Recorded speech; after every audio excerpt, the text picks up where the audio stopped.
પ્રધાનમંત્રી ખનિજ ક્ષેત્ર કલ્યાણ યોજના હેઠળ ગુજરાત રાજ્યના 32 જિલ્લામાં 32 ડિસ્ટ્રિક્ટ માઇનિંગ ફાઉન્ડેશનના એક કેગ અહેવાલનો ચોંકાવનારો ખુલાસો સામે આવ્યો છે.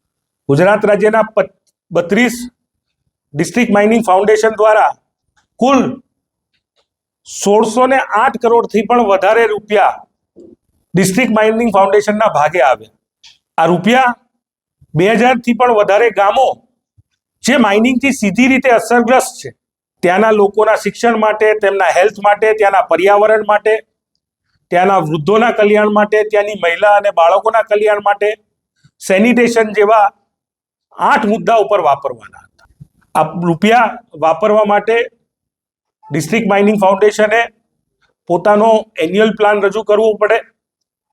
2014 થી 2019નો એન્યુઅલ પ્લાન 2018માં રજૂ થાય અને 2019 થી 23નો પ્લાન હજી સુધી રજૂ પણ ના થયો હોય.